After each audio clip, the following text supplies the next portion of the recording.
I'm opening. We have an eye, sort of a nostril, 2 teeth. One of the teeth has a small cavity. Close call, folks, but I think we got here just in time. Presented by Maria Menounos and Kevin Undergaro. This is Anatomy of a Movie. In-depth discussions and breakdowns of various movie titles. And now that you've seen the movie, let the dissection begin. Boys and girls of every age, would you like to see something strange? Why isn't anyone singing? Oh, is that what we're supposed to be doing? Town of Halloween. Have you ever gone to the sing-along to this? They do a That's right. sing-along. Marissa, put up the words on the bottom. Yeah, the little bouncing ball. Actually, I went to at Disney. They actually had like a Rocky Horror kind of thing. They supplied you with stuff. It was at Disneyland actually when they used to have that Southside movie theater, and it was a ton of fun. Yeah. Well, welcome, ladies and gentlemen. If you couldn't tell, we're doing Tim Burton's Nightmare Before Christmas. How crazy is that? Happy holidays, everyone. Oh, yeah, holiday season. But it's not Halloween. For us, it's almost Christmas time. Almost. We'll definitely Yes. debate, is this a Halloween movie? Is this a Christmas movie? We'll talk about the inception. We'll talk about everything in between.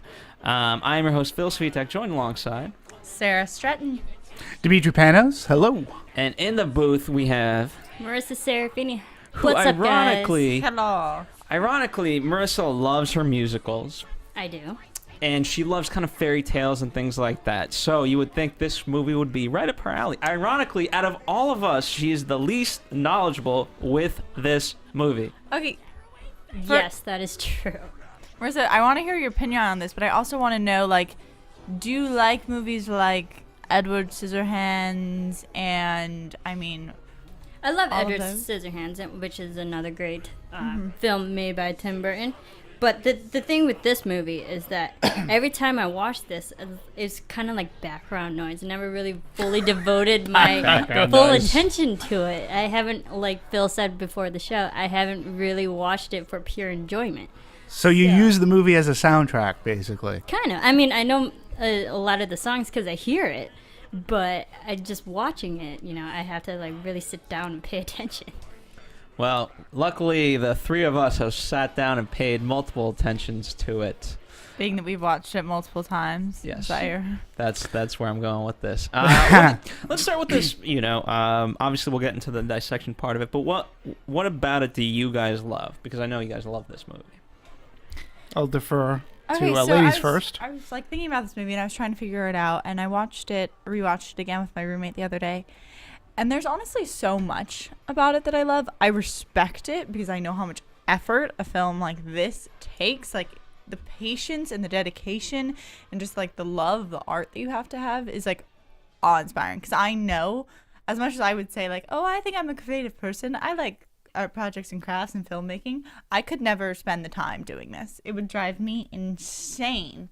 Just like the effort they put into like each moment. But it shows, and there's such an interesting style and like elegance and beauty to this film that I do like it really artistically, like just visually.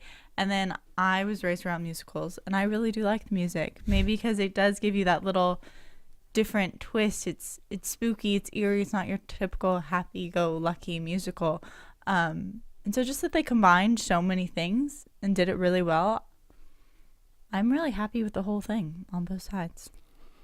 Yeah, I was sucked into this movie, just prior to its release. I was in Boston, and I was fortunate enough I got invited to a screening of it, which I saw it at the Chestnut Hill General Cinema. I know that one. And yeah, I saw it there, and just totally taken with the craft, with the movie, with it being a musical. I fan of Tim Burton. That nuance is through and through. It wasn't a typical, Christmas kind of a story or a Halloween kind of a story, but it had great characters. And I just remember coming out of the screening going, wow, I just saw something that I haven't seen. And this is really great. And it was a great homage. I love the Ray Harryhausen movies that use stop motion and the original King Kong and how it worked. Again, this set off a renaissance for this type of an animation. And being that it was released by Disney under their, I believe, their Touchstone banner, it wasn't a big surprise that Disney would do this. And knowing that Tim Burton was an animator and had his sensibilities to it, it was just a fun movie. And coming out, I was like, wow, this is great.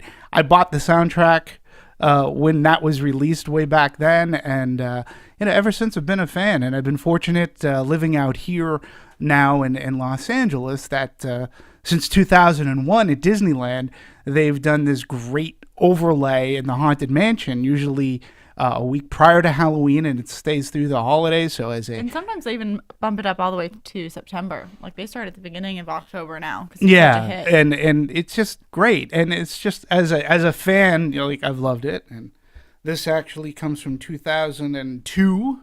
Dimitri's pointing to his sweater. That is, sweater, if you're listening. Christmas. And it's just really good stuff. And again, it was something that I hadn't seen before. The music was catchy.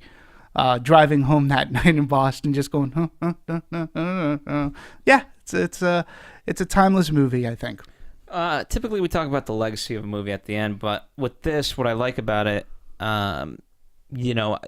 in schools, we used to kind of watch it. They used to show it on Halloween, and it used to be like the favorite thing to get out of not having to do work. It's like, hey, put on Nightmare Before Christmas, and kids would enjoy it. So I'm surprised, Marissa, you haven't seen it.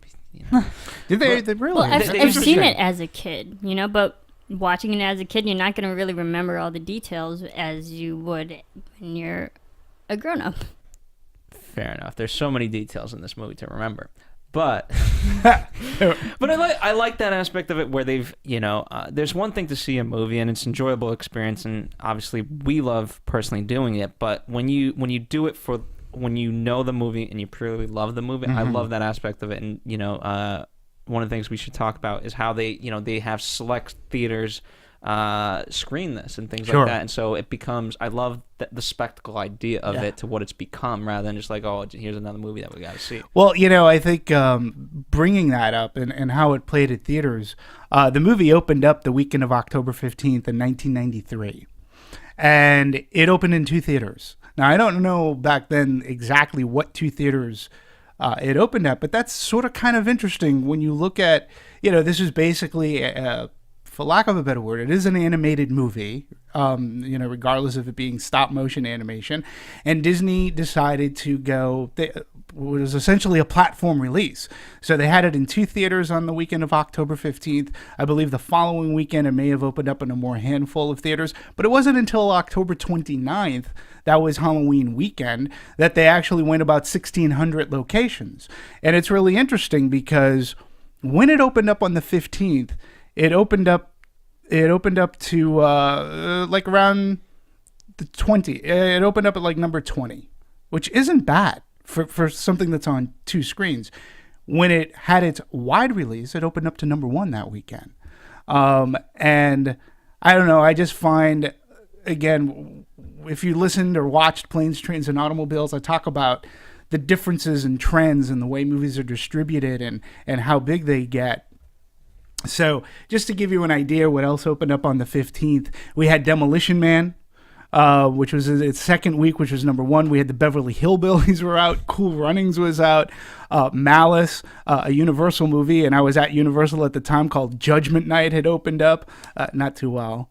But in any case, you just look at, and these movies now were opening up 2,000, 1,000, 1,800. They were eking up. So if you remember from Planes, Trains, and Automobiles, how I talked about most movies didn't open up that much more than 1,000. Now we're getting into the releases of being 2,000 and larger.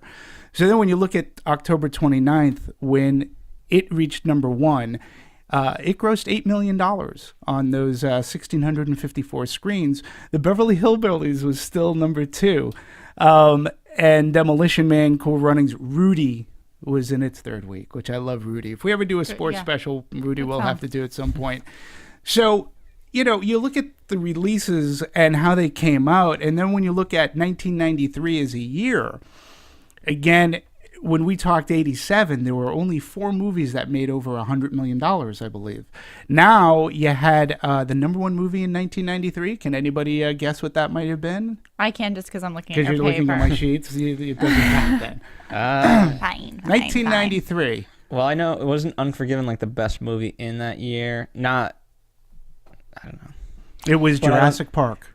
Okay, yeah. There Jurassic we go. Park. That makes sense. And I was at Universal. That was a great, to be working at Universal at that time was awesome. That movie did $357 million that year. And when you compare a Jurassic Park into what it did for cinema, it changed the landscape of special effects and for grosses at the time. Now you're looking at movies like Hunger Games, which we just did last week, and that movie's making $300 million, In a week. within 2 weeks. Yeah, it's crazy. And then Mrs. Doubtfire was number 2 with $219 million. The third movie was The Fugitive.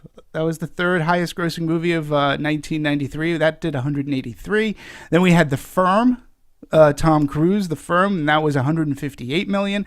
And we'll round off. We'll stop at 5. Sleepless in Seattle did 126. So, a little time capsule as to how things. You can see the shift. You can see how things are changing within the world of distribution. And our movie, Tim Burton's Nightmare Before Christmas, came in at number 27. And at the time, it did $50 million, which for that movie, not too shabby. But now you throw it into current day, as you talk about. The movie has had various re-releases. And Disney has made a great way of marketing and introducing it into theaters for like the week before Halloween and doing all these things. Currently, the movie has done about $75 million all in total. So that's an additional $25 million, if my math is correct, that it's done through its various re-releases where they didn't really open at much more than 1,000 theaters. I think it was maybe 500 or so. So that movie continues at the box office to still bring cash in. People still go to this movie when it's released in a theater near them. That's amazing. That is a great legacy. There aren't that many movies that I think could do that. Yeah, one thing I want to talk about or bring attention to is who does get kind of like the credit and the recognition for this film. Because we always are referring to it as Tim Burton's But it's The not. Nightmare Before Christmas. And although I love Tim Burton, I think that if he wasn't part of this project, it wouldn't have gotten made. Because I think just his weight and his popularity allowed him to make choices that the studio wouldn't otherwise have given into. But I think that more credit should be given, especially to like the director, Henry Selick. Because out of the actual production of this film, when they were up in San Francisco for 3 years, Tim Burton was only there for about 10 days. So he came up with the idea. This is based off his poem. He definitely was there for a lot of the music conception, a lot of the artwork. But I do wish that people would give more recognition to the people who were there day after day making this dream into kind of a reality. Yeah, I don't know. I think Henry Selick gets his due. This movie for Henry Selick, in any case, like that, it was really put him in the line. He was able to do more of these types of movies as he went on. And I don't know. I don't discredit Henry Selick at all, but to me, this is a Tim Burton vision, like through and through. It has the Tim, regardless as to how it was directed. Tim Burton's signature is all throughout the entire movie. But that was also a thing that they were kind of told to do, was like make sure this looks like a Tim Burton film, not because of Tim Burton actually being there and saying it himself, but because of like a more studio presence, that's what they wanted. Yeah. And Henry Selick did say that it did bother him for a while that Tim Burton's name was above the masthead instead of his, but he said down the long run, for a marketing decision, it was probably a better choice because Tim Burton already had a big following and he would get the audience in the seats. True. Well, it's a lesson to any filmmakers out there, in the sense of there's actors in particular that I know that would want to be the lead in a, for lack of a better term, shit movie that no one sees versus a major release and be like the 4th or 5th star. You're going to get, even though you're the 4th or 5th star, obviously you're going to get much more recognition if you're in that movie versus the lead in a movie no one's seen. Right. So, for all intents and purposes, in that respect, it's a smart decision. I think it's a smart decision. You're right on the studio, especially because at the time he was doing like Batman and Batman Returns and all these huge movies and Beetlejuice. Pee-wee's Big Adventure. I mean, he had made... He had the clout for it. Yeah, well, he had the clout, but again, when you... the way I look at it, too, it is...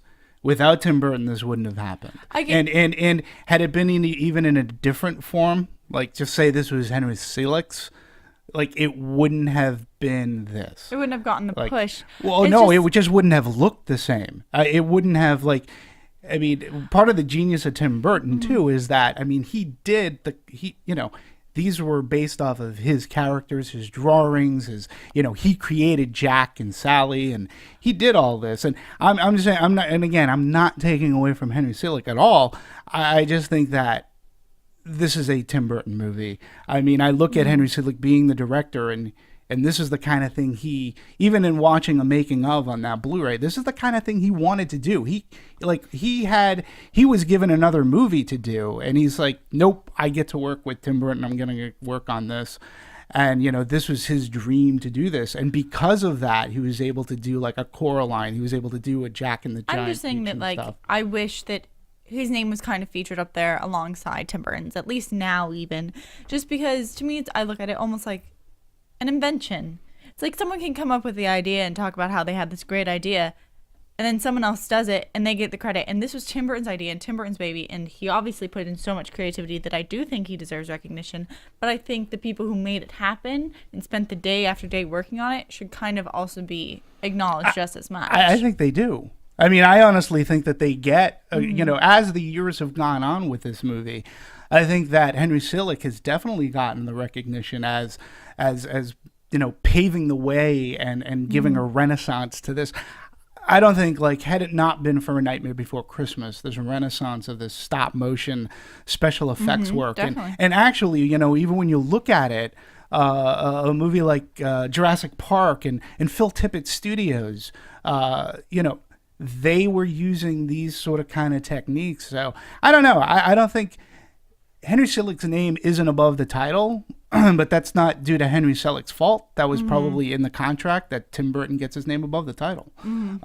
So on this one, and even on my sweatshirt, and even at Disney, it's one of the only things that's really non-Disney. Like it's Tim Burton's A Nightmare Before Christmas Haunted Mansion. I think that was just smartly written in his contract, and Tim Burton gets a lot of the proceeds because it was his poem, it was his idea. But I don't think people dismiss Henry Selick and all the work that's done. I mean, the work that's done on it is fabulous. And the poem that Dimitri mentioned, which I'm sure most of you know, but this whole thing was based off, I believe it's 3 pages long, I want to say. A 3-page rhyming poem that Tim Burton wrote while he was an animator at Disney. And you can find it online. It's also, as you said, in one of the special edition DVD sets. But narrated by Christopher Lee, by the way. Was that in that DVD? Did they even have that? I have it. But I'm upset because I always get the special editions of things because I like to see the behind the scenes. Me too. And I was duped into buying a special edition DVD. And so just if you're looking for it, do yourself a favor. Get the Blu-ray apparently because it has a lot. Mine had pictures and it's also nothing else. on the internet. If you want to see the narrative version of the poem, you can't find it on the internet. I don't know. Was it the Blu-ray that had bought the DVD set that Phil bought? Well, was it the DVD that had Jack Skellington on it? And it was sort of you don't know anymore. Know. Well, I've had so many incarnations of this movie. We were talking before. I bought back in the day when Laserdiscs were popular. I bought the very deluxe edition box set, CAV version, which at the time CAV for Laserdisc was the highest quality. It was a frame by frame. You got the best quality that you could see the movie in, and Laserdiscs at the time, it was the only place to get commentary. It was the only place to get deleted scenes and making of featurettes and things like that. And I spent $75, and I only know that because I saved the receipt, and I know that because I pulled that box set. It traveled with me out here to California, And yeah, I mean, I've had so many versions of this movie, whether it be on DVD and then Blu-ray. The only version I don't have yet is the 3D version. Do you have the VHS? I have the VHS. I had a VHS. Okay. Yeah. Which, but speaking of that, I think what partly makes this movie so special and why we're doing what we're doing, because there's not, especially in that this is just right around the time when behind the scenes featurettes are becoming kind of popular, and so for all intents and purposes there's not a lot on it versus like if you look at Coraline, right, another kind of this type of movie, there's so much behind the scenes of how they made it and this and that, and I love that. But this movie really doesn't have all that too much, and that's partly why we're discussing it today, is to kind of get it out there. But it was missing at the time. Yeah, no, well, unless you had the Laserdisc. If you had the Laserdisc version, it was just coming into like this being of what behind the scenes featurettes were. Yeah, because of home cameras and things like that. Sure. Yeah, no, and they weren't doing. Well, they were. I mean, '93. I remember them doing a ton for Jurassic Park, and there were a ton of books written about it. Yeah, I mean that had a lot. But I do remember again for Nightmare Before Christmas. Again, you have to remember the time in which it came out. The release of home video was completely different than what it was today, and sometimes you would have to wait onwards and upwards to a year after a movie was released for it to come out in home video. And in some cases, or at least in the early days of home video, it wouldn't go to sell-through, and sell-through meaning it was at an affordable price for the consumer to buy. But when a VHS had first come out, it would be $75 to $100 because it would basically go to your Blockbusters for rent. So they would buy the VHS to rent off, and then maybe a year after that there would be a price drop. I think the first movie, some trivia here, the first movie to go sell through, the person who broke that barrier was Steven Spielberg, and I believe it was Indiana Jones and the Last Crusade was the first movie to come out on VHS to be sold at a sell-through price, meaning it came out for like $15-19 and the consumer could buy it. And that's sort of kind of changed the window. But when you had VHS only, there was no place to put a special feature. Yeah. It was just movie. They didn't even put trailers on those things. So for me, a movie fan, for getting the Laserdisc, and I could freeze frame, and I can go frame by frame. I was that much of a geek, and I still am today. It was awesome. It was great. And seeing those featurettes, it was the only avenue which I could see the making of a movie, which was really, really cool. And in fact, Laserdisc is sort of making a comeback. If you are in the internets and you're watching various websites, they're releasing old Laserdisc special features of, like, say, Empire Strikes Back. And again, they're going back to the Laserdisc versions of like different takes and scenes. So it's really funny how we're looking back at sort of things, and I can do the same thing with Nightmare Before Christmas. All right, so let's dive into Nightmare Before Christmas fully. The story, the writing, everything, all the. Let's talk about so in terms of, so it's a 3-page poem. So let's talk about the development into the script and things like that, and it coming into being. Okay, so we got this 3-page poem. I don't know if you've read it. I've read it. Val, have you read the poem? I have not had the Blu-ray. You know what? I'll let you borrow mine. Okay. So basically, in this poem, we get a lot of the story based on Jack. And we get kind of Jack's adventure and his depression and the fact that he gets awed by Christmas and then tries to take it over. What the poem doesn't have that the film adds, the boogeyman. The boogeyman's a completely added thing into the film. Sally. And pretty much all of your minor characters, except for Zero. Zero does make it into the poem as well. And I think that's why originally, after the poem, they conceptualized this as either, I believe it was a 30-minute short or something a little bit smaller. So to make it last for that full film length, they added all the music, obviously, and they added these bigger plot shifts. I mean, you've got another villain, you've got Sally, the love interest, and also all of the characters they put in this film. And one of the things I really liked is they all have like dimension and layers. Like Santa Claus is a very recognizable figure, but they added a different twist to him to make him not just this happy-go-lucky all the time guy. And they did that to counteract Jack and how he, although he's a skeleton, also has all these dimensional layers. Boogeyman's kind of one-dimensional in a way. Yeah, well, I think the stop motion, I think that's another, you bring up a good point about this dimension. Up to that point, again, too, in animation, this type of this stop motion allowed an audience to see different dimensions and characters and settings. We saw settings that, really we hadn't seen before, and the way that they translated to on screen. And again, I have to go back. I mean, when you look at all of these characters, they're very Tim Burton characters. Even Santa Claus, he's not your typical Santa Claus. He's really rotund. He's got the little feet. Clumps. And to your point, I mean, there are a lot of dimensions when you watch this, but I think we get them because of the detail and the love that's the other thing about this movie, is that you can really see the love and passion for this type of filmmaking. Like, we've seen Coraline and other movies like this, but for whatever reason, to me, Nightmare Before Christmas is the one that I continue to go back to. I completely agree. Think that there is a passion. I think the theme for me, why it works for adults specifically, is the notion of everything's so mundane that, like, can something be new? I want to do something new, which is obviously Jack's depression. And when you kind of go from his midlife crisis, you mean? Midlife crisis, but it's, I mean, think of adults. I mean, just as it's ironically, if you're a college student transitioning to life, you've never had a day-to-day where you have to do now laundry, you have to go shopping every week. Like, that becomes, and it becomes mundane, these tasks, and most people can't handle it. So they're like, oh my God, I need to do something new. Yeah. And I think that's why it resonates with adults. Yeah, I agree. It's a great theme. It's when we talk about the genesis of the story, we have to give credit. Tim Burton came up with the story, and it's Tim Burton's world. This gentleman, Michael McDowell, did what is on IMDb, he's credited as adaptations. So, and this is a guy that's worked with Burton before. He did like Beetlejuice, but he did a lot of anthology TV, like Tales from the Crypt, Tales from the Dark Side, and even Alfred Hitchcock Presents. But then this Caroline Thompson came in, and she actually wrote the screenplay.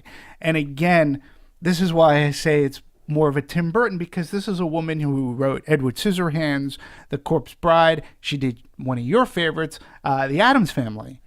So she has that Burton-esque dark feel, dark yet fun at the same time. I mean, Burton kind of keeps his team close. That's why he can carry this kind of theme and look through it's like his own world, because he keeps these people so intrigued, as well as, oh my goodness, I'm going to blank on the name. Who did the music? Danny Elfman. Danny Elfman worked with him before. And it's just like this understanding, and it's why you can kind of see similarities, especially between like his musicals even. Sure. Yeah. And Henry Selick and Tim Burton, actually. Henry, again, in the making of, you see the two of them together, and Tim Burton says of Henry Selick, he goes, he was like the brother I never had. He goes, he was perfect for this job. He thought exactly the way that I did. And, thematically, you're right, Phil. I mean, there are times in which, even people will tell you, hey, you're doing a good job. And I always love, this was our best Halloween ever. And he's like, yeah, it was great. Then he walks away, whatever. and he's just wanting to do something else. So that's one theme. I think another theme is the romance, the Sally theme as well. Definitely Bride of Frankenstein. Obviously, there's the homage there, because she was created by Dr. Finkelstein, who wants to own her in a sense as property because he feels he created her, and she wants more out of life other than being in that castle, and she strives and she does whatever she can.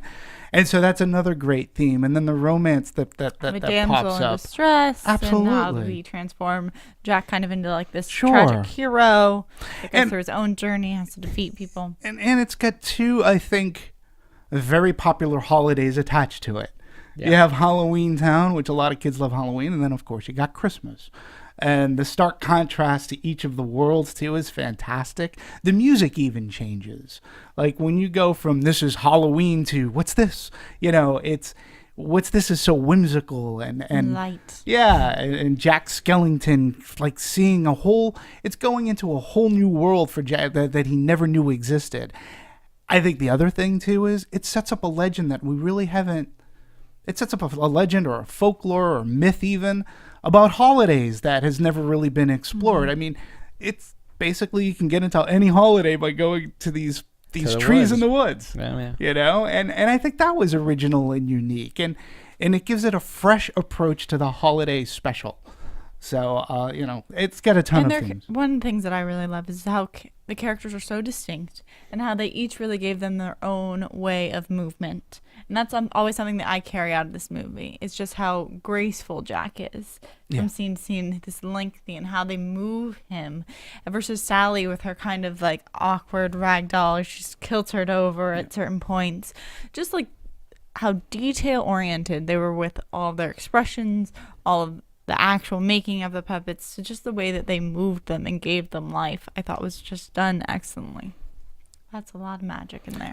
Yeah, and each one was a character. Even the behemoth is his own character. He has a bunny. That's like one of my favorite parts. You know, it's a part that I've seen a bunch of times, but it still makes me laugh. The mayor is great, and of course he's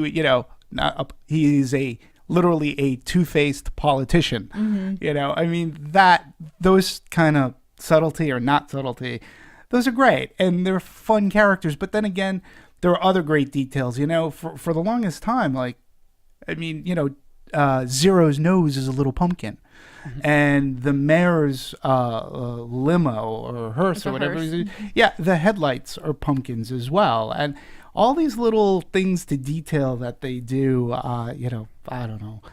It makes me every time I see it, I can maybe pick something else out, and it makes watching that movie so much more fun.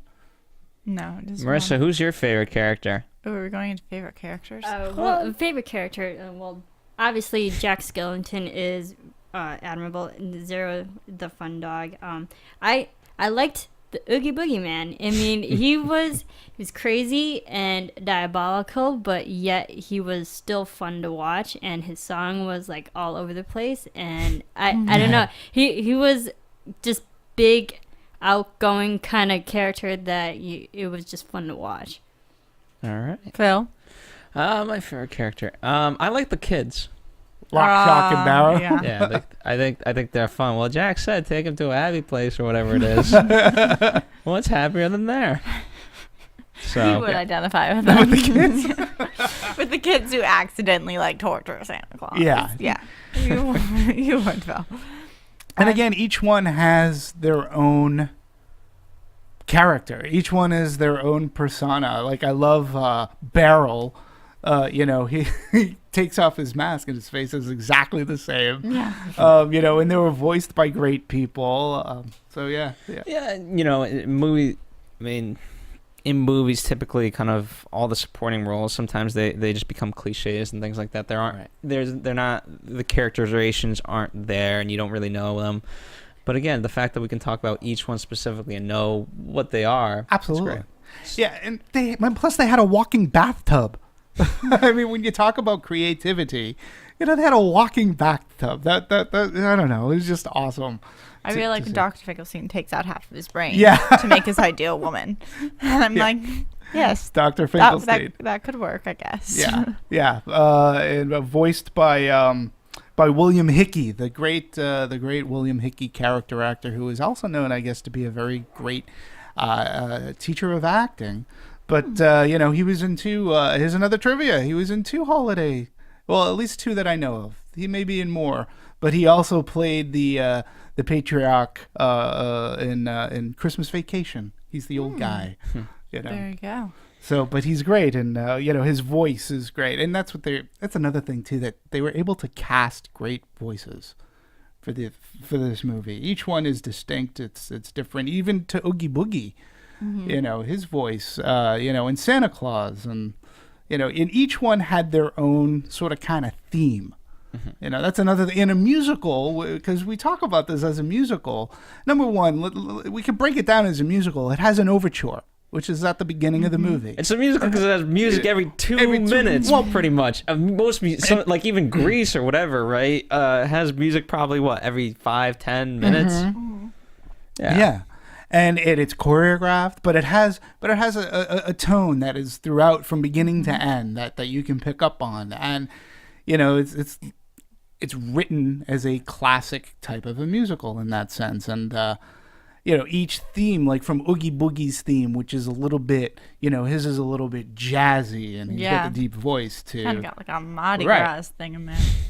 To Sally's theme, to Jack's theme when he's going in, and and their transitions, from song to song, it works. Absolutely. Like you don't even. The things are seamless. It's Absolutely. very well done. Yeah. And I mean, I think that just goes. And did you guys? How he created his songs was supposedly Tim Burton hadn't even given him a script. He just would describe what was going on in the scenes and then hand it off to him, and then he would create these wonderful things just week after week. Basically, like finish one, Tim Burton come back, describe a little more, finish another one, and I think the recognition he also got is do you guys know the little man in I want to say it's at the big upright bass. Yeah. There's a little man in there with its red head, and that's supposed to be molded off of him. Of Danny Elfman, yeah. And that's very funny. And again, when you look at the way that this movie was done too, was a little bit, it's very unorthodox. Because when you're going to lay score or music, you usually film it, or, if you have a musical, you usually have your music numbers done first. But there's usually a script somewhere. This one, they had really no script. It was Tim Burton's idea, and it was exactly how you said. They would get over, and Danny Elfman, it was, oh really? Oh, that's a great idea. Oh, all right, I got something. He'd leave, he'd write it out. Tim Burton would come back again. Oh yeah, all right, that's great. They tweak it. He'd say, oh yeah, well I thought of this other scene, and it would be awesome. And so they did the music first, and they actually filmed the music scenes first because they were going to be the most elaborate. And again, from that type of a process, again, whenever you hear of, oh yeah, I'm going into a movie, but they don't have a script yet, you're like, oh, okay, this is going to turn out great. But, they made a little piece of magic over here. So I think it's just fascinating. Again, it just goes against... You don't have to be completely planned on every aspect to make a great film until they came down to planning individual scenes in which they were literally so specific, whereas they would storyboard almost every second. I think that's what I wanted to say. That I want to say almost every frame. Yeah. What were there? 24 animations per 1 second. Yeah. Well, it was filmed. It was filmed at 24 frames per second, meaning that there were 24 articulations that they had to shoot for a second of film. And which almost is all insane. of that was planned out. Their storyboards were so elaborate, and not just sketches, but full basically drawings of what they wanted. So there was a lot of time in there. Yeah, and to your point earlier on, who has the patience? I mean, really, that was 3 years to get this 75-minute movie accomplished. Yeah. 3 years. That's a lot of patience. That's a lot of people. That's a lot of people. It was hard. Just as a test, if you've never done this, just take some clay and try to do even just 1 second that looks smooth. You know what I mean? Of like, okay, that, just a man picking up a cup. Just go do that. Yep. Whatever it is. It takes a long time. Hard. And that's why, like, too, which I love about it is because at the time, too, it gave me a new appreciation of watching the original Fay Wray King Kong, and, knowing Ray Harryhausen had worked on that. When you see the special effects in that, and King Kong, like even, climbing the Empire State Building and fending off the biplanes, that's an amazing feat. And, right here we have like a 75-minute animated movie, which when we've talked about how making a movie is a very collaborative process. And in this one, this was 3 years of work. And this wasn't just like pre-production, production, post-production. This is 3 years. But it's also, of doing this every day, moving little puppets. Today you can kind of what they call previs, right? You put it in the computer, you can, so I talked about my man moving his cup. Now, right, as you guys talked about, within each frame, there's so much going on. Right. So now, okay, how do you coordinate that? And as you guys said, they got to storyboard it out. Storyboards are great, don't get me wrong, but it's way easier with pre-visualization. You put it in a computer, you figure it out, it's easy. And also today, with still cameras and things like that, you can take easily reference. They're doing this on film. Yeah. So it's not like you can just look at it right after and be like, okay, that's what we had. Well, it's funny, too, that you say that, because I guess until you just said previs, I never really thought of it. But for Jack, they had about 180 heads. Oh, I think it was more than that. I think it was like 400. Oh, I didn't think it was 400. I thought they had about 180 of his heads with articulations. I thought that they were using, or maybe it was just for the music, because for the music, what one of the animators did is he scanned each of the heads of Jack Skellington, and he on his computer, he scanned them on the computer, and what he would do, and there was a what would you call it? There was a straight on look at Jack, and then there was a profile of Jack.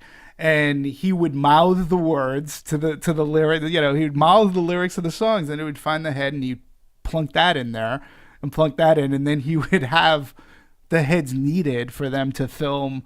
So in a sense, it was a very early concept of previs, and they had a computer too, because all the cameras too were done by computer, and they had something that would control the camera right down. It was like per frame, so they knew that this shot right here is going to be 100 frames, and they can program the computer to track, to boom, to pan.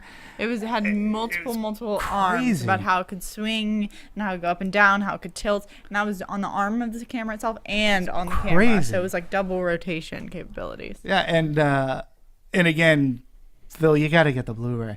No, because because another part of the making of was because it's so painstaking to film a scene, and because you had to do it shot by shot, by click, click, click. One of the animators said, if you're doing a traditional hand-drawn animation, if there's something in a frame that you didn't like, you can go back to that frame and maybe erase something or fix it up, and it doesn't affect anything. It was over here. If you were working 10 hours on a scene that lasts seconds, and somebody accidentally bumped the table or the lights flickered, you're done. You couldn't go back. You had to start from scratch. And that guy was he goes, yeah, those days were frustrating. I'm sure when you spend a week on a minute of film and you have to go back and do the whole thing.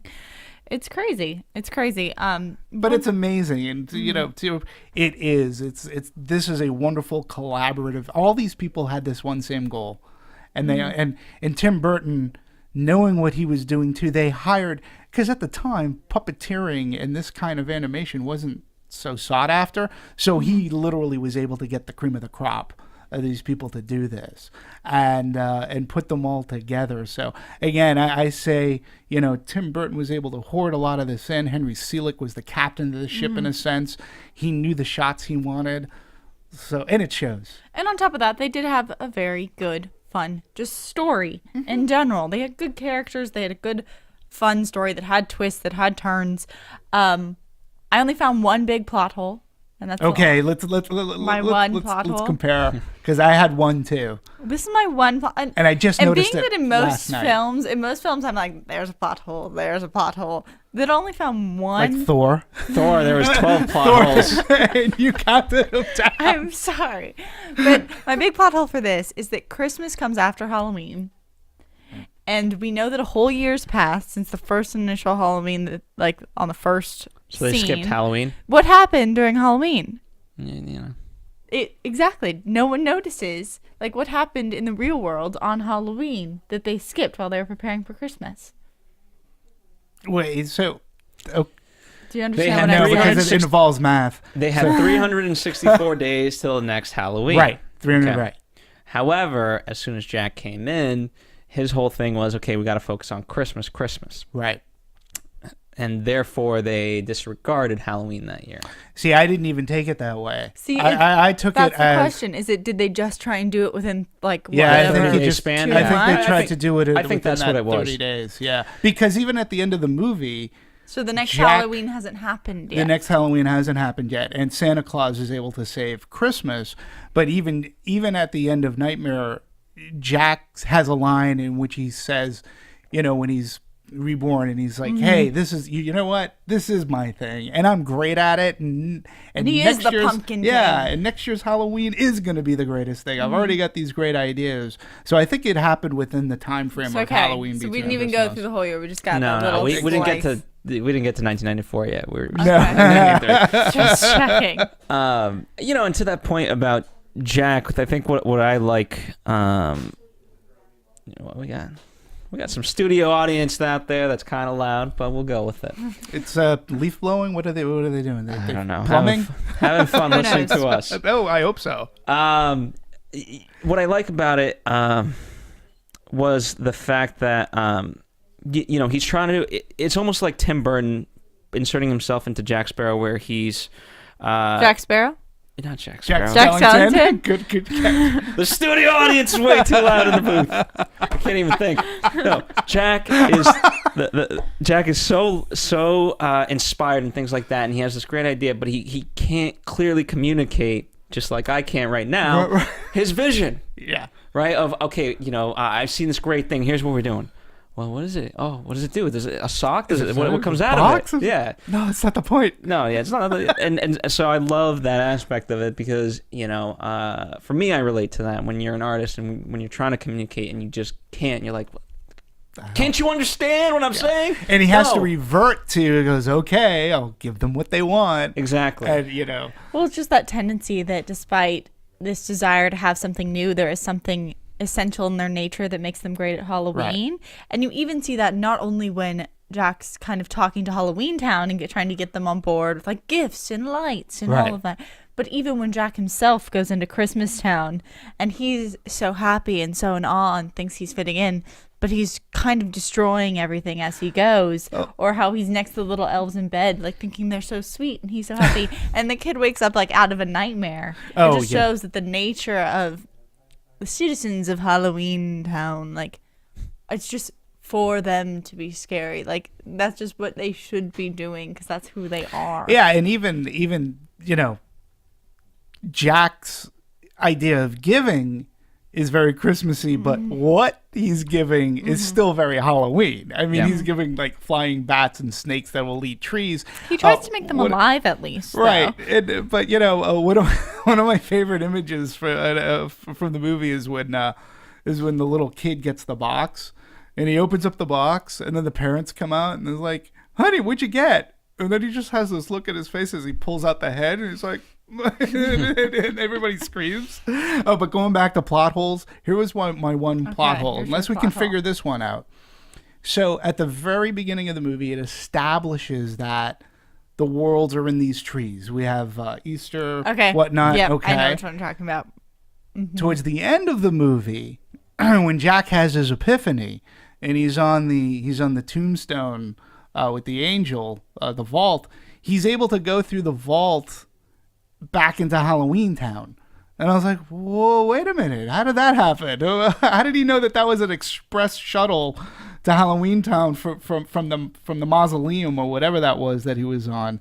Like, that was my one thing that just wasn't explained. So this is how I've interpreted it, because I've thought of this before. I was also like, if there's a door to Halloween Town through a tree, then how is he walking in the forest and all of a sudden comes to all of them? Like, wouldn't he have to go out of a door or something?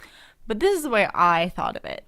Is that the reason the trees are a surprise, or this, like, train station almost meeting point, is because the skeletons and the boogeyman, all of them have to use these other forms to get into the real world, which is through, like, graveyards and places under the bed and all of that.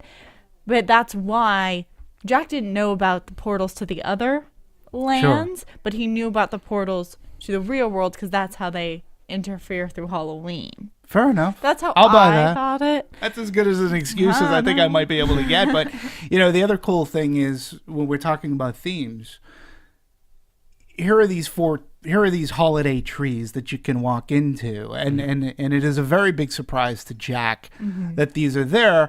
And again, it's because I think he's never left home. and his home is Halloween Town. So coming across this adventure, he ventures off into the woods farther than, anybody else had. I mean, he was missing for at least a day. He walked all through the night. Yeah, until he the walked. next morning. So, And I half think the day. Yeah, Thank you. and I think even like Christmas Town, like if Santa, I think that these holidays, the reason why they never intersected in a sense, is because nobody ventured far out enough. from their home, from their land, which was Christmas Town or whatever. Thanksgiving Town. Thanksgiving Town, which had the. But what was there was something weird on with the Shamrock, which I'm assuming might be St. Patrick's Day. Yeah. Yeah. But what was at the bottom of St. Mushrooms? Patrick's Day? Yeah, the Was mushroom. that the mushrooms? Yeah, I'm like, what's up with why wouldn't it be a Guinness? I mean, I don't know. I was just wondering. Children's movie. But there wasn't even a Ish. potato or cabbage or corned beef. It was something I was like, what's that have to do with St. Patrick's Day? The mushrooms. It's all The about theories the we mushrooms. can go into about mushrooms. I'll leave it at that. But I But do like speaking- how they explored the door, right? Because that's how we open the movie. Literally, there's a camera move into all the trees that are there, and then I liked how they kept that theme going throughout the movie. Speaking of those doors, though, I think that a lot of people or a lot of fans have looked at those doors as opportunities for more films or more ventures in this world or in this vein of animation creation, and they never made them. No. Although there's been talks, they obviously revisited the character of Jack and different things like video games and such. They've never really opened this world to full movies or anything. Sure. And Tim Burton said that was because he wanted some things deserved just to be their individual, unique selves. And I personally really like that. I think that they left this movie alone. They left it with its world and didn't go have Jack have all his other adventures in all of the other towns. He doesn't need to have adventures in the other towns. I think they could make Turkey Town, you know what I mean, be a separate thing and just be part of this world, and Phil, this is you giving in to the need for sequels. I'm not Some giving it to things- No, there's sequels that are unwarranted, where it's okay, the sequel is just to get to the third movie or whatever. But if you just do it as a standalone piece and just write whatever Easter Town as a separate entity and put in the love that you put into this movie, it could work, and I'm fine with that. Would Jack have to be in it? No, Not at all. not at all. Not even a cameo. He has cameos in other films. He could have fine. Have him have a cameo. His head is in an egg in Coraline. It is in James the Giant Peach as Jack the Pirate. But, I mean, to your point, yeah, I can see that. I mean, as a direct sequel, look, Tim Burton got his inspiration from things that I think we grew up, I know I most certainly did, watching Rudolph the Red-Nosed Reindeer. Mm-hmm. Things like that. Those were stop animation. The Rankin Bass movies to this day, and I have them all on DVD and whatnot. They're great, and you can tell that they were an inspiration, And I think, to your point, making another Nightmare Before Christmas movie. Let's face it. Once we got to Rudolph's Shiny New Year, not so much. It wasn't really that good. It wasn't as good as Rudolph the Red-Nosed Reindeer, and I think that Nightmare Before Christmas doesn't. Look, it stands as a very good holiday movie. Whether you're watching it at Halloween or Christmas, it is a very good Halloween movie. It stands alone. It doesn't need the fanfare. But if you wanted to make an Easter Town, I guess, in that vein and just pick up the world, create that world and not make it a sequel. I would do it like the standalone. Coronado trilogy, which we all know and love. Yeah, Yeah, where it's just yeah. I just also For don't know the- if I can see it because I feel like the Halloween aspect and the colors and the texture of it fits Tim Burton's mood and it so well that I feel like if you tried to do an Easter Town, the brightness of it or the happiness of it just would.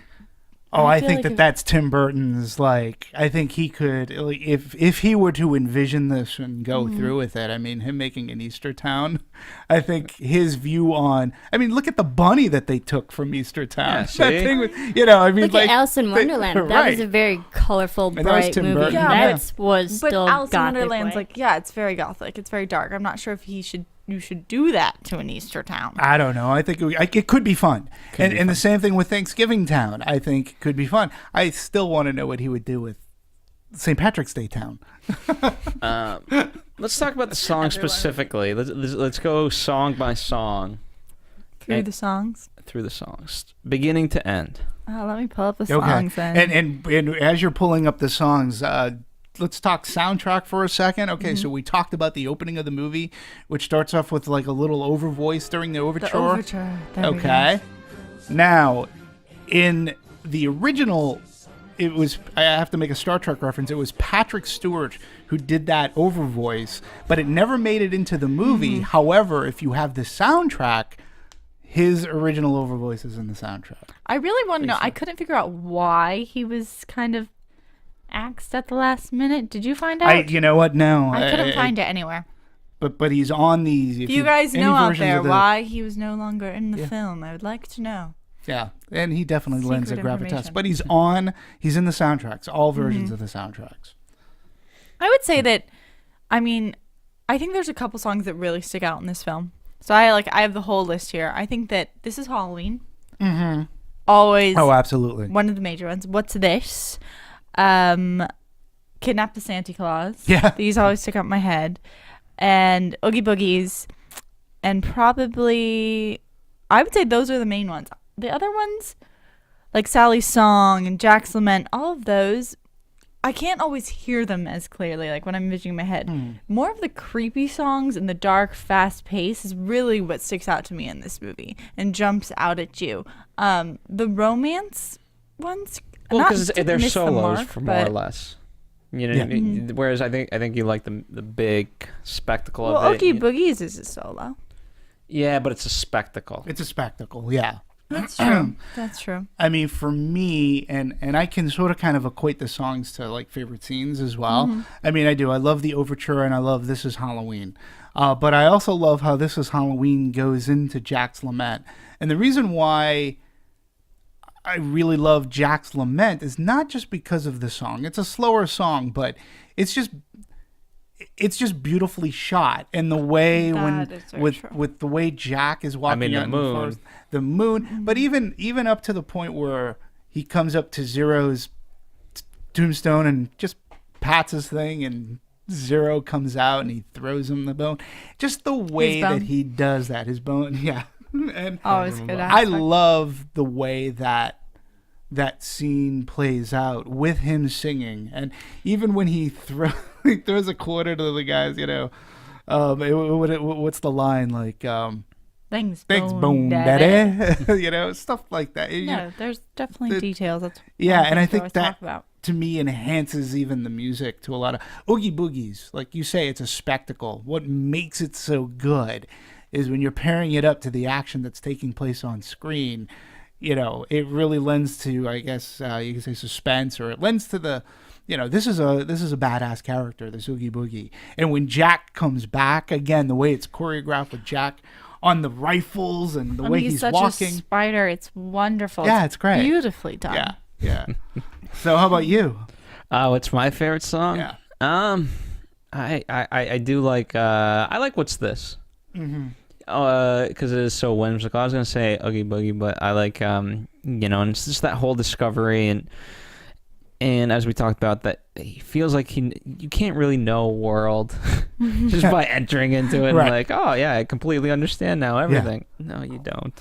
No, but you know, and again, when you look at What's This, I mean, one of my favorite like scenes, and it happens for like a second, is when he talks about the lights and his eyes, the Christmas balls like go into his eye sockets like that. And it matches with the lyrics, and you know, and then the train with the cotton puffs of smoke, and it's you know, it's all to the beat of the music. It's very well and beautifully choreographed to incorporate sounds with the music that was written And the action. Yeah, and in the action, and Danny Elfman's voice.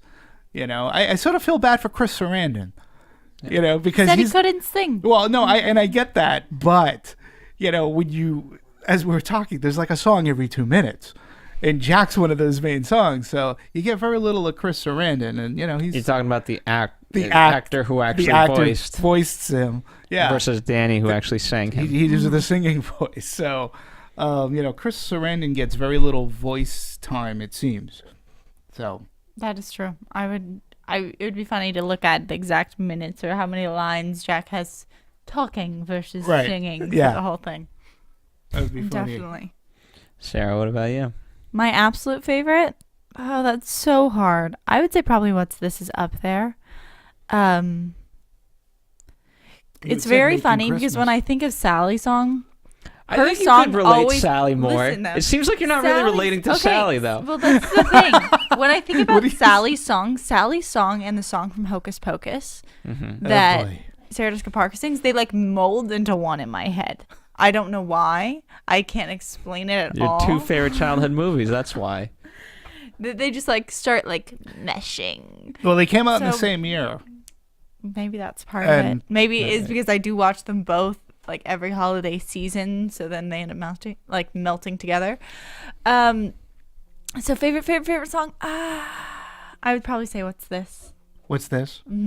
I would. And Plus, it's really fun to like throw out in like just everyday life. What's it's so this? easy What's to this? use. Just like, what's this? Like, fair, I just that's like true. that. That is true. I just like that I can reference it a lot. That is true. Marissa, what about you? Well, I don't want to sound like a conformist, but I do like. Such a conformist. I know. I do like What's This because Conformity. it's They are all on my it's a team. really fun song because it's from Jack's perspective. He's literally a kid in Christmas land. He doesn't know anything that's going on. His naivety throughout the song is really fun, and you see his perspective of how he's envisioning Christmas for the very first time, and it changes his whole personality because at the beginning of the movie he's all sad and morose and kind of in a depressive state, but then once he gets to Christmas he's really cheery and merry, and He's been it changes awakened. his character. What I also like, you know, we talked about him kind of, now he forms this plan, he's trying to explain it, and the miscommunication there. But by him not being, I don't think it's not because he's not a strong leader, but because of how much he doesn't understand the world and his eagerness to get to fix Christmas and all that. He lets a lot of compromises happen. It's like, okay, well, you know, okay, so you guys don't understand this. Just build me a box, you know, or build me this, and we'll go with it. Attempt. We'll try and fix it. Yeah. So it's just a nice lesson. And if you want to do something and you're really passionate, you got to first kind of really understand it and things like that. Right. You know, which I think ultimately by the end, even though he learned more about himself in Halloween and what the real beauty there was and why he was doing the things that he was doing, why he was actually so good at it versus Christmas, which I think is a good lesson to everybody. I agree. I think one of my favorite choices that the film makes, besides all the like how it's beautifully done, and we've been over that, is just how they did develop a plot and add in different characters to. I guess what I'm trying to say is that I think the addition of the boogeyman from the original poem was like key to this film. You needed to making a good story and making the You person needed a turn. and making not the skeleton into the bad guy or make him need to be evil or something, but putting someone who is more of real evil in Halloween Town, so that scaring it came out of like kind of a happy place rather than a Well, also, but destructive place. think of what Oogie Boogie lends to the movie, what that character lends. First off, Jack just pretty much screwed up Christmas for everybody. Okay. And, you know, you could look at Jack from that perspective. Even though he has his epiphany, Christmas is still messed up. Okay. So, you know, you go, geez, Jack, what the hell did you do? I mean, people tried to tell you, or Sally tried to tell you, this isn't a good idea. You went ahead everywhere. You screwed it up. You shot out of the sky by putting a villain in the movie for Jack to square off at, and you're able to put Sandy Claus and Sally into peril. He redeems himself a little bit above and beyond just having the epiphany of, ooh, this isn't a good idea. I should just, you know, instead of him going, oops, sorry, it wasn't a task, and you made someone worse. and than you him. made him a hero. You know, so he not only comes out with the self-realization, he comes away by saving the girl. And because of his actions, Santa Claus, are you kidding? I'm Santa Claus. Of course I can save Christmas. And he goes off. And then I do love at the very end that they added in that little tie-in of leaving the snow in Halloween Town, and everyone does kind of get it or understand a little bit more, and they get that realization as well and that joy as well. always just a good final touch because they could have easily left that out. They could have. And it could have just been Halloween Town and them all were happy being in Halloween again. But giving them that joy, I thought was always a good touch. Yeah, but they didn't have to shovel. So, speaking of what's this, Danny Elfman, here's something that I gathered. Danny Elfman drew the tongue-twisting inspiration for what's this from Gilbert and Sullivan's I Am the Very Model of a Modern Major General from the Pirates of Penzance. Going back to, of course, this is a very rooted in very classical musicals that we've known. So there you go. There we go. Maybe that's why I like it, because it's pulled from the classics. Let's talk about Sally. We haven't really talked about Sally. I want to get Sarah to a place where she respects Sally. Oh my gosh, I totally respect Sally. I mean, Sally has good head on her shoulders. She's fighting for her freedom from her, dad person. I don't know what to call him. Dad, inventor, owner, something.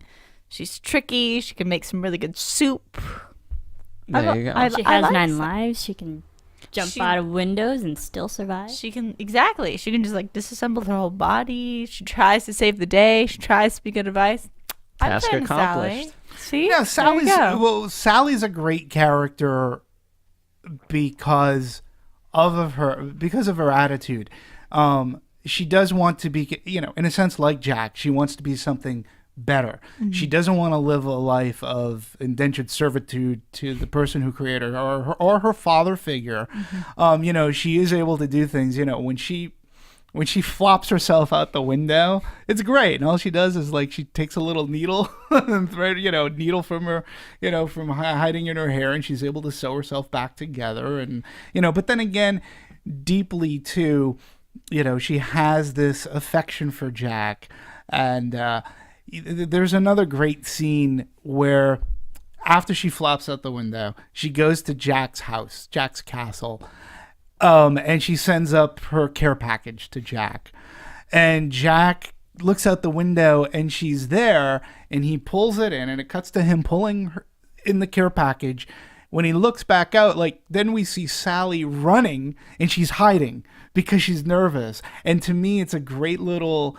It makes this creature, mm-hmm. this, but it gives her this humanistic girl quality. Sweet. She's very sweet. She's not like the vixen or the temptress. She is a very sweet, well-natured, strong head on her shoulders character. Yeah, and she has premonitions. You gotta throw that in there. She's got some special capabilities. Special capabilities. To see all about the dandelions or whatever. Yeah, this is not going to work, Jack. I know. I saw it. So, but yeah, no, and then and again, when you have a person like Sally, because she knows that things are going to go wrong, she's initially who goes to help Santa or Sandy mm-hmm. Claus. That's funny. You don't have claws at all. I love that line. But yeah, I mean, so she is she's a great character. She's a good female character in this world. She gets her freedom. She gets her man at the end. And all can live happily. Yeah, success. How about you? Now she's the queen of Halloween Town. Absolutely. Although she's not very scary. So we got mayors, queens, and kings. Yeah. Interesting. Doctors. And doctors. There we go. No, I just wanted to spend a little bit more time because obviously, although it is Jack's story, and she is a little bit of a damsel in distress at the end, she's still, unlike most movies, she is a strong female character that, mm-hmm. I call it kind of a kid's movie, because obviously kids see and things like that. So it's not bad for girls to see someone like that. Is that what you wanted me to say? Is that what you were trying to get out of me? Is that she was my strong female character as a child? That's it. This is a Disney movie, and I was all about Disney and for Disney women. She does do pretty well. And the goth women love her. Yeah. The goth women love her. I worked, when I worked at Suncoast. I worked at Suncoast Motion Picture, which is a defunct video store. We're going back to video again. And again, this was, I think, one of the strengths of this movie. Whenever we would get anything in, whether it be... We would always get action figures and stuff like that. And Nightmare Before Christmas was one of the big sellers. People would come in the day the stuff was released. And they used to do elaborate things. They had they had that well in which Jack comes out of during This Is Halloween and stuff, and it lit up and everything, and some of them became highly collectible. And there was this girl that worked with me at Suncoast, and she was sort of gothy. She was really cute, but she loved Sally. And anything that came in Sally she would get. And this is like there were no amusement parks. There was like you basically, although there was an idea for an amusement park. Yes, or a ride. And now they have it every Christmas time at Disneyland. They do that great overlay. Yeah, but there was supposed to be a complete only Nightmare Before Christmas ride that was year round, and Tim Burton ex-nayed it, the idea, and then eventually he gave into the overlay that we do see. Well, I'm sure there were a few zeros added to that check for that overlay. But hey, I go every year to that. Have you ever done that?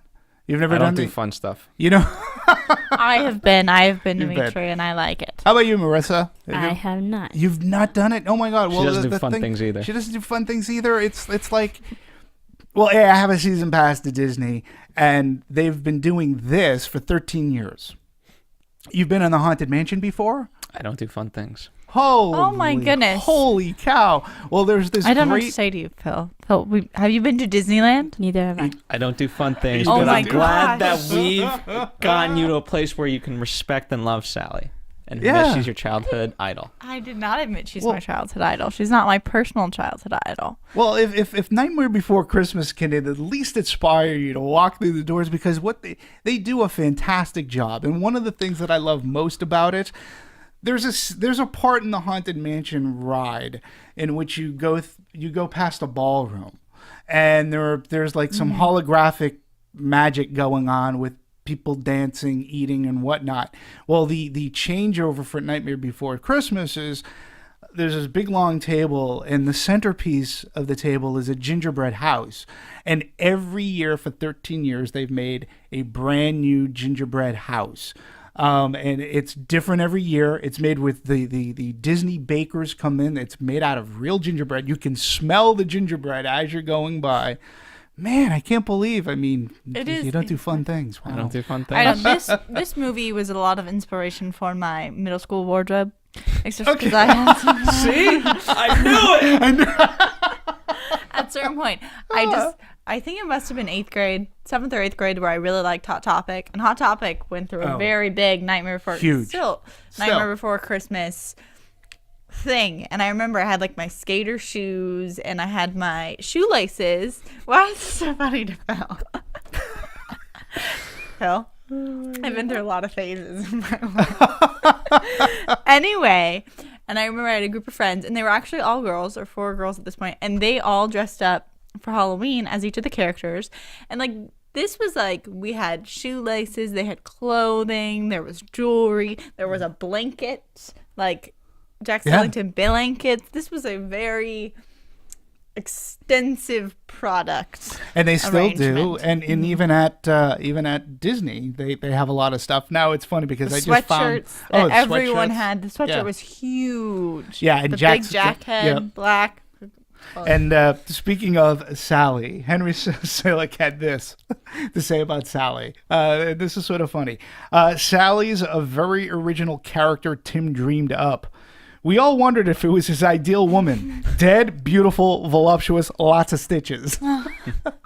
That's sort of funny. So, and that comes from the commentary, that if you had the Blu-ray, you'd get that. That's interesting. I want to say that his favorite male character was always Edward Scissorhands. I don't know why I'm thinking of that. I maybe it was in an interview somewhere. But they would be an interesting couple. Yeah, absolutely. I mean, she could always just sew herself right up. All good. No problems. But yeah, I mean, I think that the merchandise that and again, it's one of those movies that when it first came out, again, $50 million, it was number 27 that year, which was way ahead of Hocus Pocus, I may add. But it was number 27. It didn't set any box office records.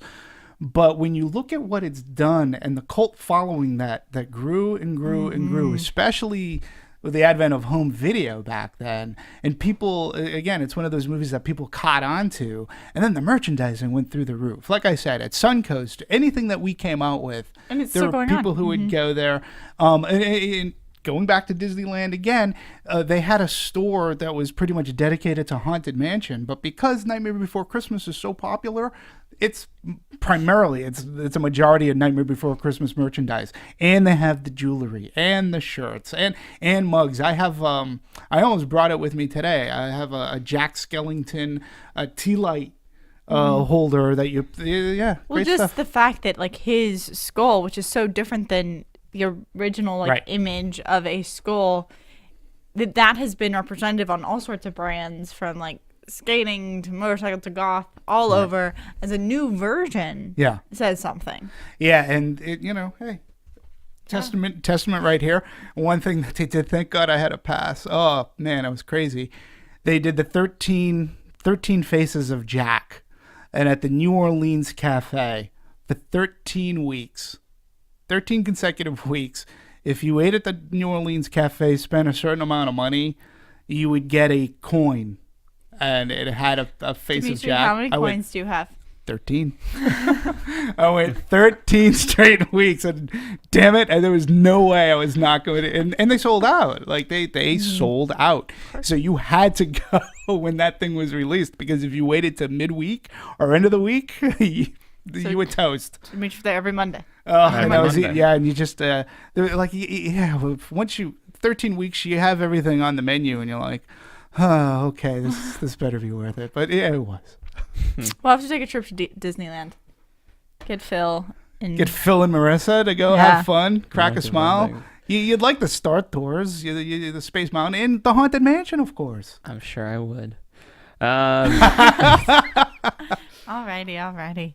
What else do we want to talk about this movie? I mean, we've kind of circled around everything, more or less. I'm trying to say, I think we've pretty much covered songs, characters. Marissa, what's your plot. favorite moment, having not really paid attention to the movie? well, actually, to go back I have to real quick, that Jax had Henry Selick said in an interview that they use close to 400 See, Okay. different heads. Ah, So, but one of my favorite movies moments. I don't know. There were so many great different things that, again, going from Jack's perspective, that he loves Christmas Town, and it's just a whole new perspective on what it is to someone who really doesn't know. And I enjoyed that, because Christmas is something, it's an annual thing. We all know it, and we all have our traditional holidays or traditional things that we do during Christmas. Right. And then he changes it up, which is still always fun to watch. Which is a nice theme of, we take it for granted. It's like sometimes it becomes, like Jack, right? It's so habitual. But now when you really examine it, like, okay, you know what? The goal is to bring people together on Christmas time and things Right. like that. And so, you know what? If we, rather than just going through the motions of like, oh, I got to see my uncles again or this Right. and that, you know what? I don't get to see them that often. Let's have fun. Yeah, no, and That's why I don't have fun. you know what I know what we haven't really talked about yet, and that is Halloween versus Christmas. We didn't get into that yet, and before. can I add my fun fact then before we get into yeah, this yeah, debate? yeah. This is my fun fact. In the original ending, Oogie Boogie was actually supposed to be Dr. Finkelstein in disguise. Just to let you know. They X-nayed That's this cool. way before filming. Yeah, that would have been cheesy. I'd be like, oh, come on. Well, you know, But and then crazy. and going back to the creativity before we do our versus thing, you know, number one, so we have Jack's head, right? Jack's head was easily removable. They couldn't do the same for Sally. Sally's was a mask because she had the red hair, so they couldn't take off the head, and you know, so hers was like a mask that every time they had to go in and sort of kind of like pop the face off, pop another one in, make sure that it was in tight and that it wasn't like, you know. So that to me is, again, the painstaking time involved with this. The other cool thing was the sets and how they built their sets. They made scale models and everything. And one of the things that the animators, or we can call them puppeteers, but we'll call them animators because that's what they really are, they requested that they needed at least 2 feet, which is relatively arm's length, so that they could change the design of the puppet, get out of shot, go back in again. And so they had to build everything to be about 2 feet for them to reach. And if they couldn't do that, they built a trap door. So they built a trap door in the set so that the guy's head could pop up, fix it, pop back down. And I find that, like, to me, that's really cool that they took. So they built this to scale set, and then they built another scale, a bigger scale set to film on. I used to have the numbers for how many sets they had. I want to say it was like 230. Yeah, or something ridiculous amount. It was a ridiculous amount of sets that they had to make. And, the timing to put all that together to me is just, again, you have to love what you do. Yeah. In order to spend 3 years with the people around you have to want the And product. 20 different sound stages as well. Right. Yeah. And they would film, so they would have a Jack Skellington on set A, and they would be doing another Jack Skellington on B. And then to match everything up, you had to, filming the music numbers was different. And then they added added traditional animation, like for when the ghosts or have the presence, and they, part of that was stop motion. Then they had to, animate ghosts in the scene. There's a ton of work. So and also Oogie Boogie, when the skin comes off and then he's filled with bugs. That production of that took about 4 months. Just that like quick 5 seconds took 4 months, and a lot of animators worked on that. Yeah, it was the passion and love. And now, and like we said, we go back to the legacy, and we can talk about, Phil, like you brought this up, and this is why we're doing this. This is our Christmas special. It is our Christmas special. It's our Christmas special, right? So, Halloween versus Christmas. I think we know your answer, but my answer is Christmas because it makes you appreciate Christmas all the more. Am I going to my view? Sure. I mean, I'm going to have to say that to me, this is just more of a holiday movie. Reminds me of the holiday season. What is it called?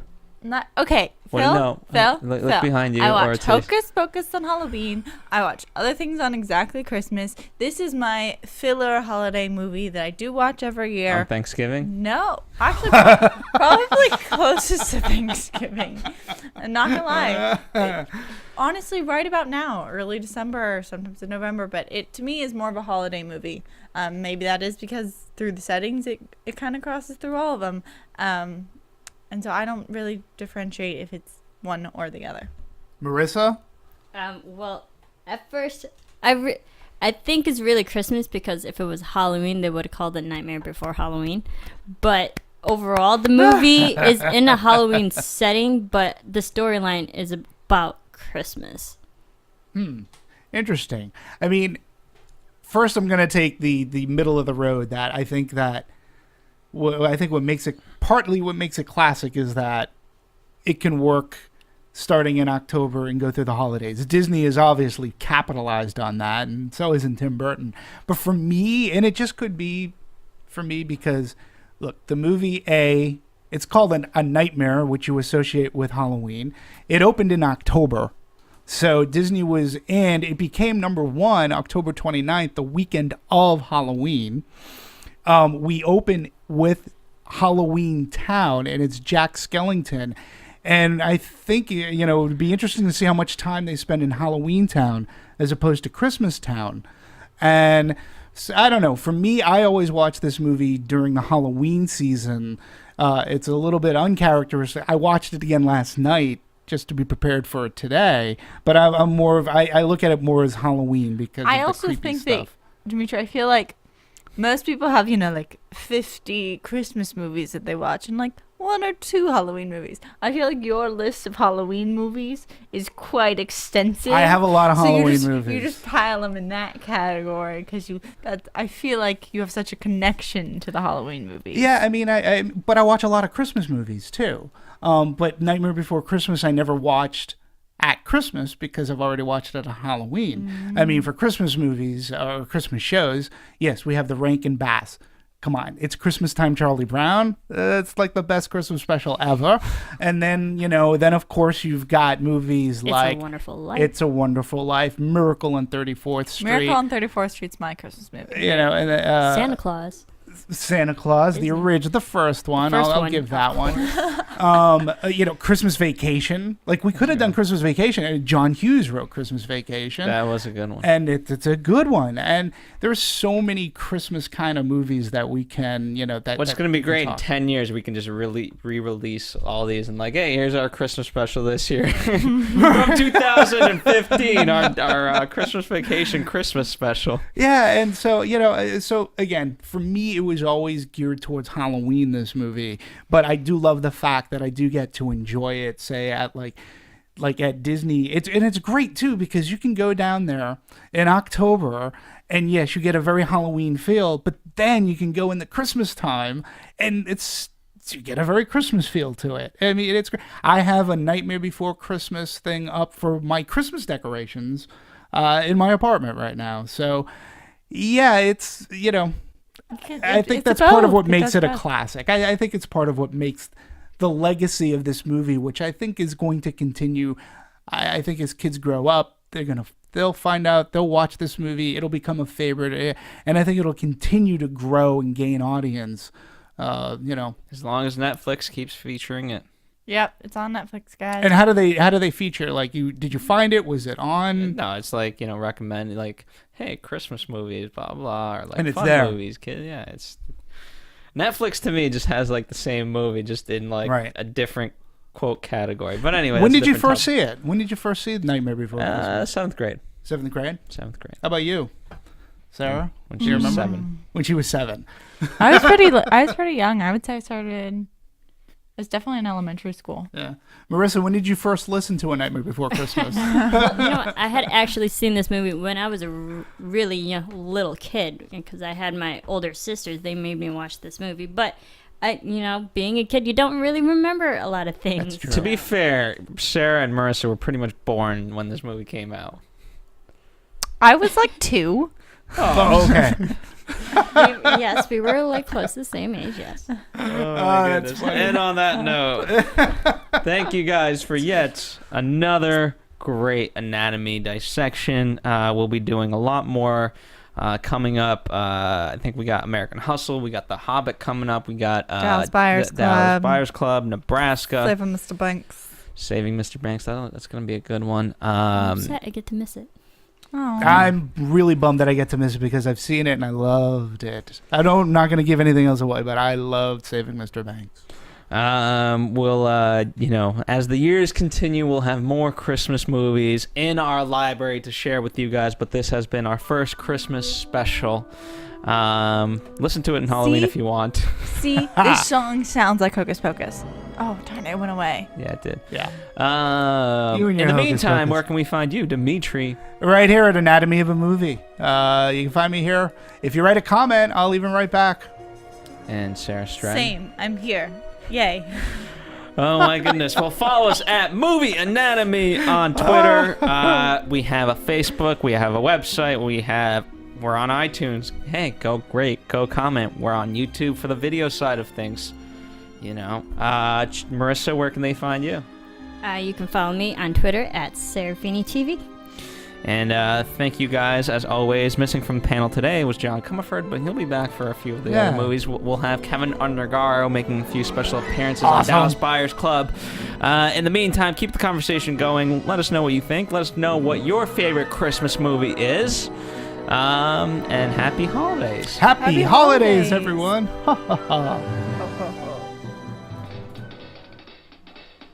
From producers Maria Menounos, Kevin Undergaro, Phil Svitek, and the rest of the Anatomy of a Movie staff, we would like to thank you for listening and subscribing to the show. If you have any questions or comments, feel free to email or tweet us. I'm Sir Richard Wentworth, and this has been Anatomy of a Movie. Thanks for watching Anatomy of a Movie on YouTube. For more on your favorite movies, subscribe to our channel here, and be sure to let us know what you think in our comment section below here. Bye.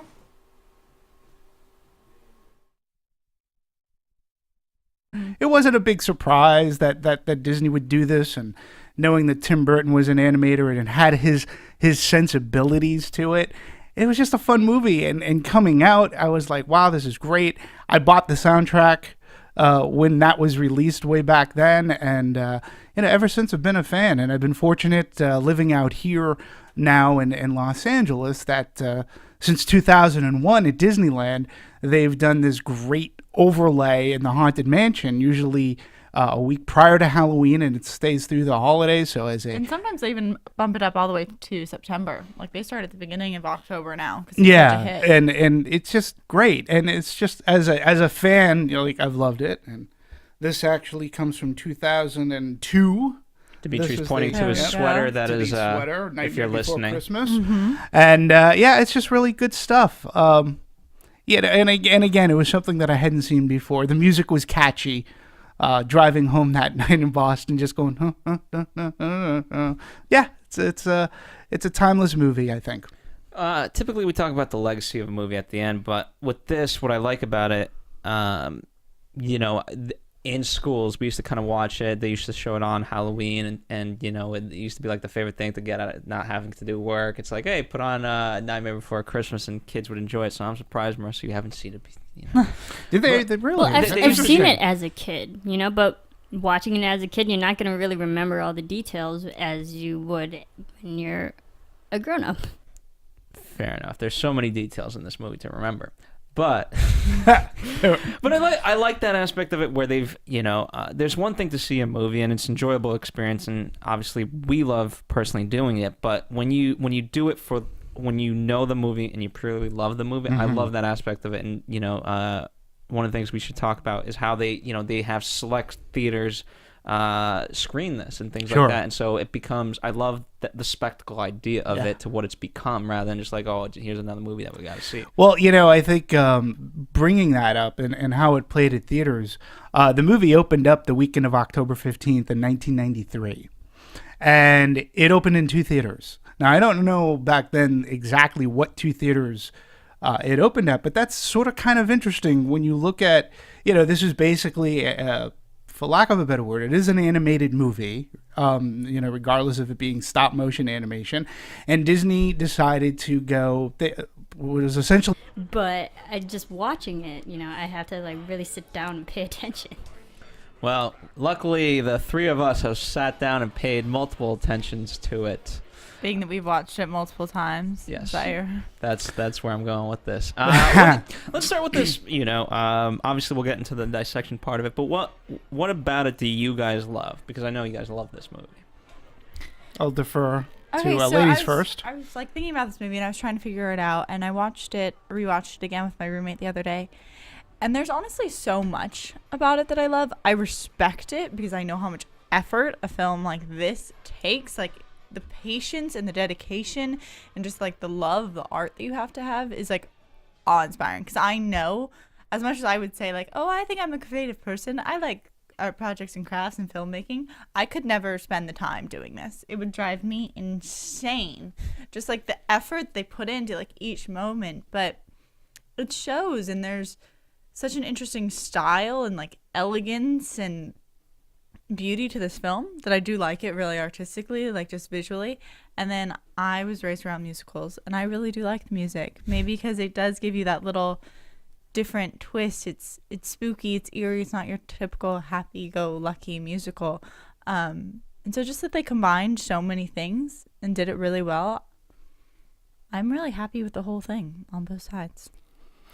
I was sucked into this movie just prior to its release. I was in Boston, and I was fortunate enough I got invited to a screening of it, which I saw it at the Chestnut Hill General Cinema. I know that one. And I saw it there, and just totally taken with the craft, with the movie, with it being a musical. I fan of Tim Burton. That nuance is through and through. It wasn't a typical Christmas kind of a story or a Halloween kind of a story, but it had great characters. And I just remember coming out of the screening going, wow, I just saw something that I haven't seen.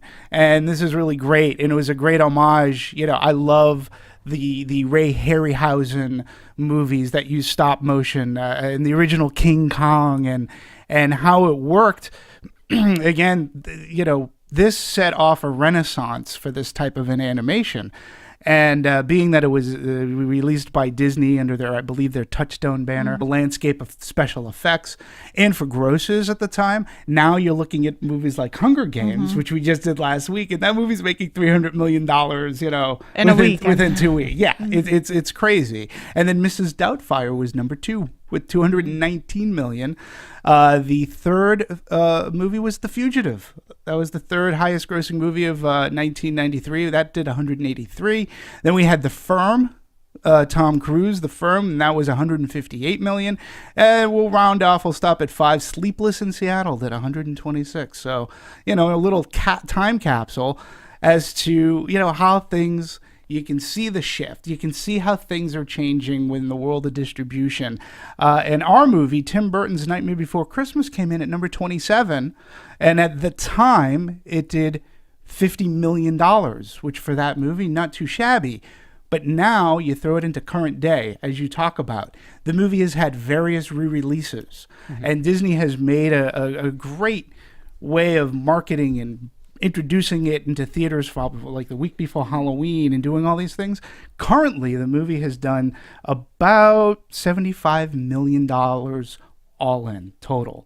So that's an additional $25 million, if my math is correct, that it's done through its various re-releases where they didn't really open at much more than 1,000 theaters. I think it was maybe 500 or so. So that movie continues at the box office to still bring cash in. People still go to this movie when it's released in a theater near them. That's amazing. That is a great legacy. There aren't that many movies that I think could do that. Yeah, I mean, one thing I want to talk about or bring attention to is who does get kind of like the credit and the recognition for this film. Because we always are referring to it as Tim Burton's But it's The not. Nightmare Before Christmas. And although I love Tim Burton, I think that if he wasn't part of this project, it wouldn't have gotten made. Because I think just his weight and his popularity allowed him to make choices that the studio wouldn't otherwise have given into.